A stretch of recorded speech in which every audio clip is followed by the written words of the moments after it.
Das crônicas de um filho pródigo.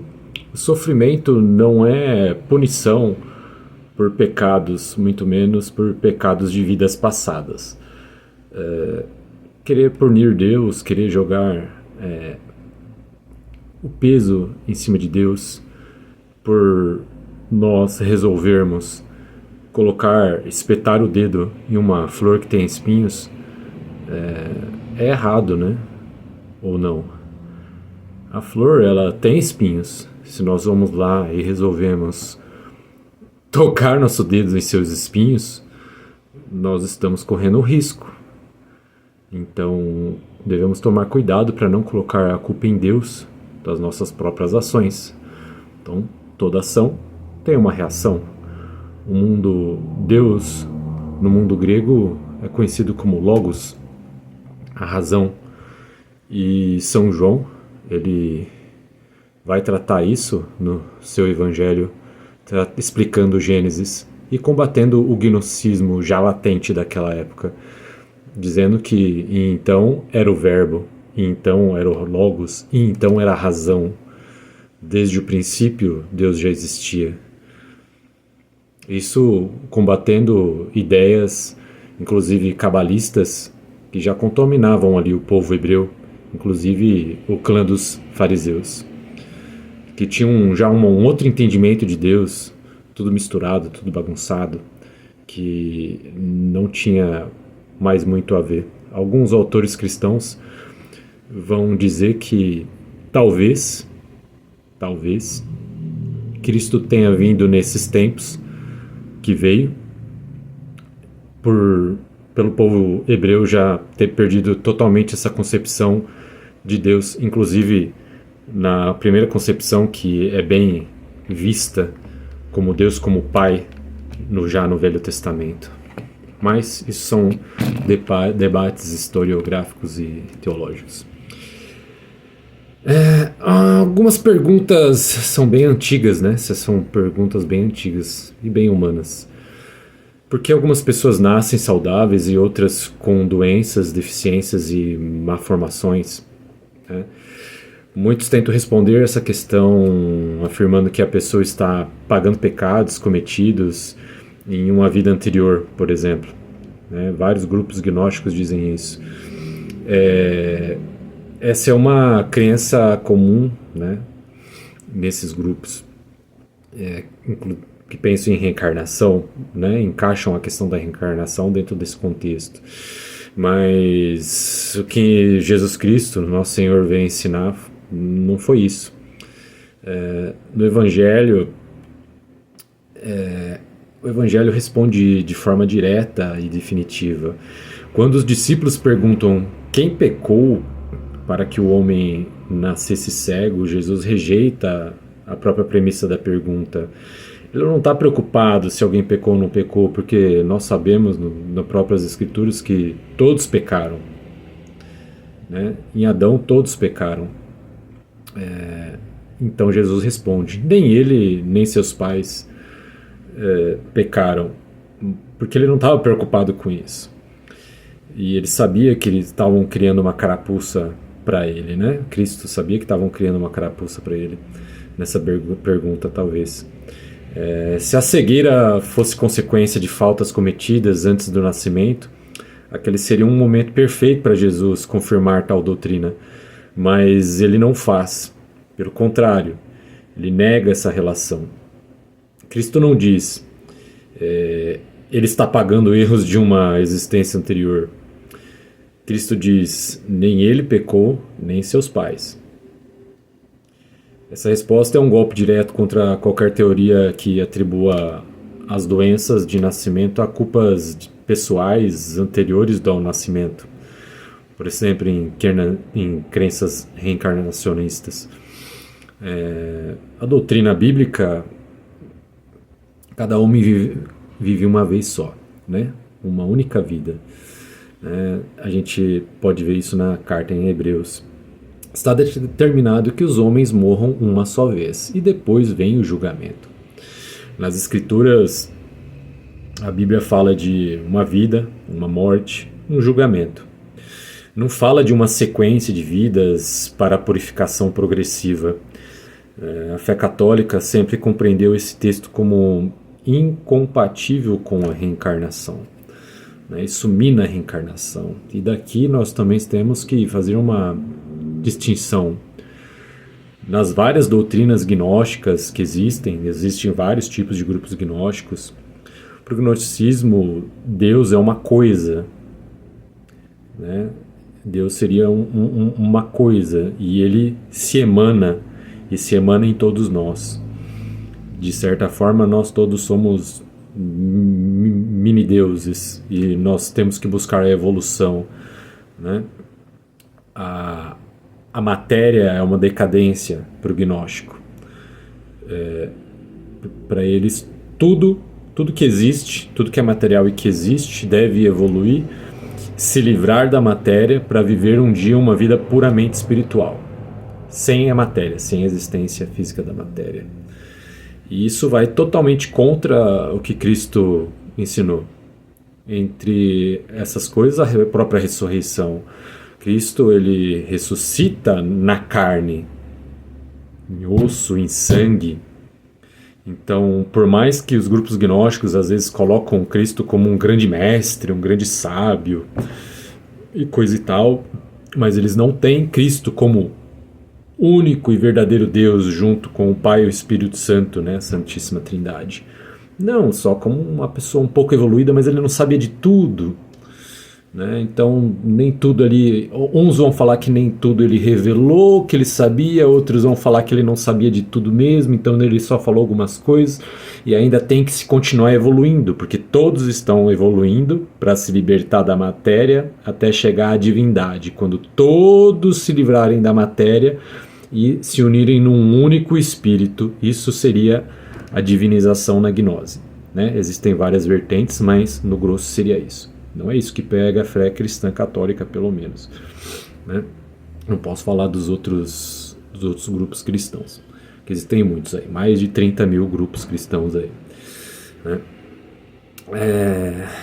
O sofrimento, ele entrou no mundo pelo pecado original, não por culpas pessoais anteriores a isso. A igreja ensina que a doença, a morte e toda a desordem da criação entraram no mundo por causa do pecado de nossos primeiros pais. O catecismo afirma que após a queda de Adão e Eva, a natureza humana ficou ferida, né?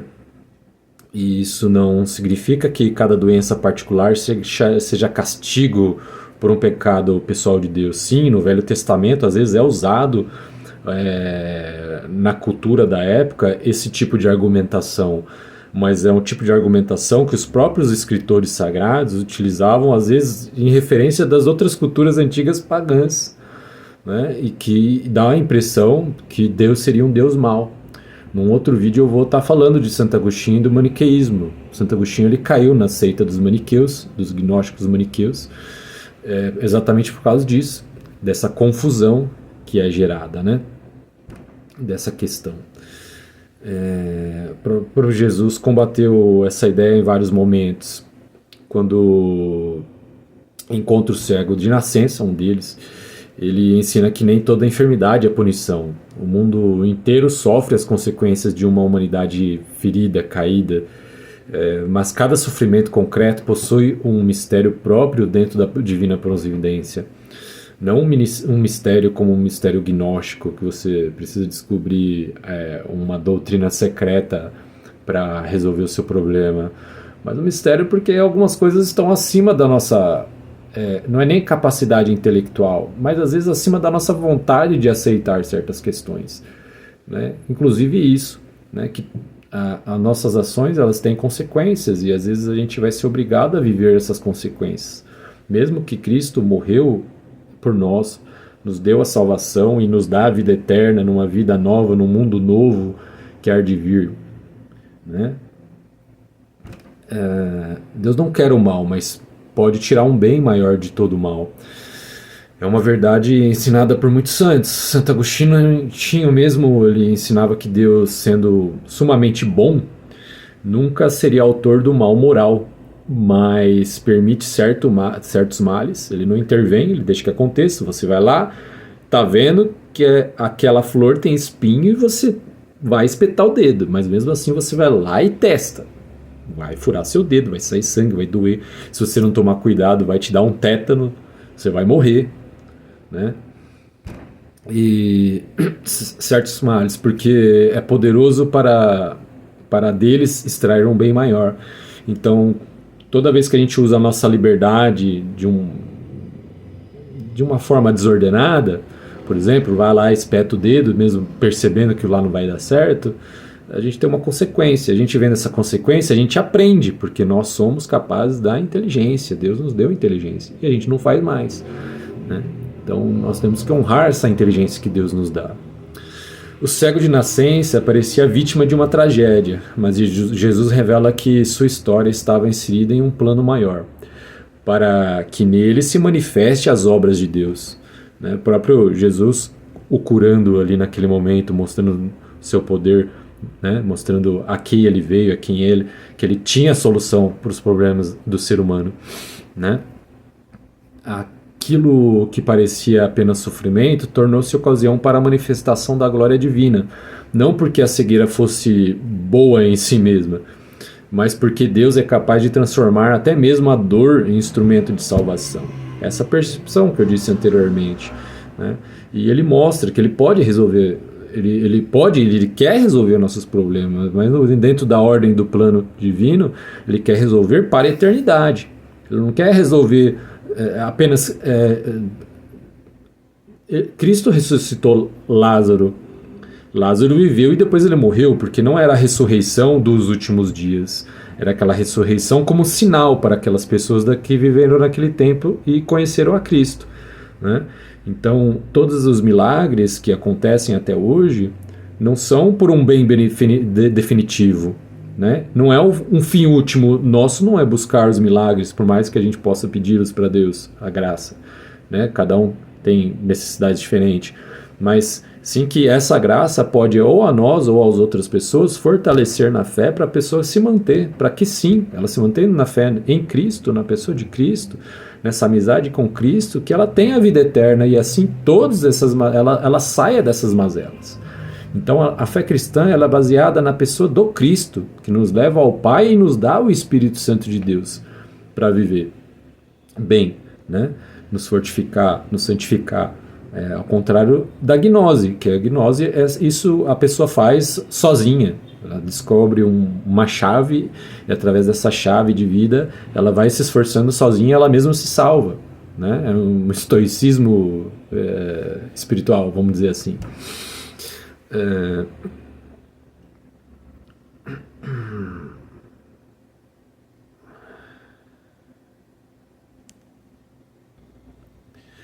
Continuando, São Tomás de Aquino ele explica que Deus permite males particulares para a realização de um bem maior na ordem do universo. Muitas vezes não conseguimos enxergar esse bem, vemos apenas a cruz, a dor, o sofrimento, todas essas mazelas, mas Deus vê a história inteira. Ele é Deus. O homem vê um capítulo, aquele momento que a gente está vivendo presente. Deus vê o livro completo. Ele sabe aonde que ele quer nos levar. Ele já está tudo preparado, né? Jesus disse, eu vou, disse para os apóstolos, eu vou para preparar um lugar para vós. Então está tudo preparado. Ele já foi, ele já preparou o lugar para nós, né? Falta a gente lutar, cada um com as suas dificuldades, para chegar nessa vida eterna, né? O que é alguns anos, alguns momentos de dificuldade frente a uma vida eterna? É incontável a eternidade. Então Deus não é mau por causa disso, ao contrário, né? Ele está didaticamente, né, nos mostrando que vale a pena segui-lo. E ao contrário de querer seguir as nossas próprias convicções e ficar ali testando tudo, que se dá certo ou se não dá certo, né? Toda hora espetando o dedo em alguma coisa para ver se dá certo ou não dá certo e teimando ali que nem um cabeça dura, né? Como Deus deseja manifestar sua graça, está nessa situação, né? Que pecado essa pessoa cometeu. Muitas vezes não conseguimos enxergar esse bem, vemos apenas a cruz, mas Deus vê a história inteira. O homem vê um capítulo, Deus vê o livro completo. Por isso a pergunta cristã não é que pecado essa pessoa cometeu, mas como Deus deseja manifestar sua graça nessa situação. Deus sempre ele pode manifestar graça, ele é todo poderoso, né? O testemunho dos santos que sofreram. A história da igreja está cheia de santos que sofreram enfermidades. Santa Bernadette de Soubirous viveu doente. Santa Teresa de Lisieux morreu com tuberculose. São João Paulo II, né, o Papa recente, suportou longos anos de enfermidade, né, com Alzheimer, coisa e tal. E mesmo foi até o fim com seu ministério, né? Cada pessoa ela tem um modo de demonstrar ali a sua fé. Ele quis ir até o fim do seu ministério. Nenhum deles entendia seu sofrimento como pagamento de pecados de vidas passadas. Eles uniam a cruz de Cristo, como São Paulo nos ensina. A espiritualidade cristã católica não procura uma vida anterior para explicar a dor, procura o Calvário. A resposta é Cristo. Cristo mesmo sofreu conosco. A resposta definitiva de Deus ao sofrimento é a cruz. A maior objeção contra Deus costuma ser: se Deus é bom, por que permite sofrimento? A resposta cristã não é uma teoria, é uma pessoa. Ela viveu, ela sofreu conosco. Jesus Cristo, ele foi crucificado, ele foi flagelado, ele viveu, passou fome, viveu com os apóstolos, viveu com sua mãe, com seu pai adotivo, passou dificuldades, foi caçado pelas autoridades desde bebezinho, né? Passou por diversas mazelas, diversas dificuldades, foi peregrino, foi migrante, tudo. Cristo passou por praticamente tudo que a humanidade passa. Se Deus fosse indiferente ao sofrimento humano, jamais teria assumido uma natureza humana para sofrer.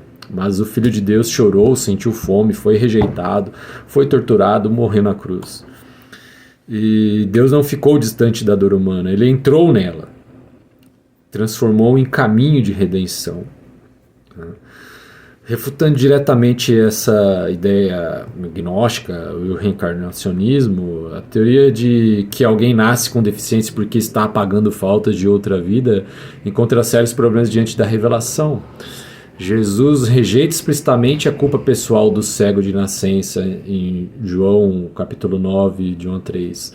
A Escritura ensina uma única vida seguida do julgamento. Hebreus capítulo 9, versículo 27. A igreja sempre professou a ressurreição dos mortos, não a reencarnação. A salvação vem da graça de Cristo, não de sucessivas existências expiatórias. O sofrimento do inocente aparece em toda a Bíblia, especialmente no caso de Jó, homem justo que sofreu sem que isso fosse punição proporcional por pecados pessoais. Quando encontramos uma criança com deficiência, uma doença congênita ou uma doença difícil, uma condição complicada de saúde, ou alguém mesmo que não por nascença possa adquirir algum mal, o olhar cristão não pergunta que pecado essa pessoa cometeu. Essa foi justamente a mentalidade que Jesus corrigiu. O olhar cristão pergunta como as obras de Deus podem manifestar-se nesta vida. Cada pessoa saudável ou enferma foi criada à imagem e semelhança de Deus. Cada vida possui dignidade infinita. Cada sofrimento pode tornar-se lugar de encontro com Cristo. E diante do mistério da dor, a igreja não aponta para uma suposta vida passada, aponta para a cruz vazia e para o túmulo vazio. Porque a última palavra sobre a dor não é o sofrimento. A última palavra é o verbo, é a ressurreição de Jesus Cristo. A última palavra é a própria palavra, o verbo encarnado, né? Amém, meus queridos. Paz a bem a todos. Continua depois no vídeo 2, falar um pouquinho de Santo Irineu de Leão e Santo Agostinho falando sobre o gnosticismo.